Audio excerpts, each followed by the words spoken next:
তো এটি হচ্ছে মোশন চ্যাপ্টারের আরেকটা টপিক।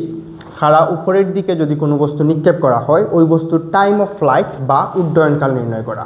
এখন একটি বস্তুকে যদি আমি খাড়া উপরের দিকে নিক্ষেপ করি, তাহলে সে আবার ওই জায়গায় চলে আসে, ঠিক আছে। টোটাল টাইম অফ ফ্লাইট হচ্ছে নিক্ষেপের পর থেকে আবার ওই বিন্দুতে ফিরে আসতে যে টাইমটা লাগে। এখন যে বিন্দু থেকে নিক্ষেপ করছি আবার ওই বিন্দুতে ফিরে আসলে তার সরণ কত হবে স্যার? 0। তাহলে আমরা বুঝলাম যে টাইম অফ ফ্লাইটের ক্ষেত্রে সরণের ভ্যালু কত হয়? 0 হয়, বা হাইটের ভ্যালু কত হয়? 0 হয়। তাহলে আমরা একটা ফর্মুলা ইউজ করতে পারি, h is equals to u t minus half g t square, right.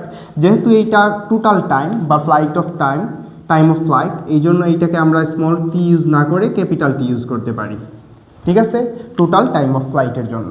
তাহলে এই টোটাল টাইম অফ ফ্লাইটের এইচ এর ভ্যালু কত হবে স্যার? 0। তাহলে আমরা কি লিখতে পারি? 0 is equals to u t minus half g t square. এখন এই যে হাফ জি টি স্কোয়ারের আগে মাইনাস আছে, অপর সাইডে নিয়ে আসলে পজিটিভ হয়ে যাবে। Half g t square is equals to কী লেখা যায়? ইউটি। এখন আমি যদি বোথ সাইড থেকে একটা টি ক্যান্সেল আউট করে দেই, তাহলে এখানে কি থাকবে? Half g t is equals to u. দাস টি ইজ ইকুয়ালস টু কী লেখা যায়? 2 ডিভাইড আকারে আছে, অপর সাইডে গেলে মাল্টিপ্লাই হবে।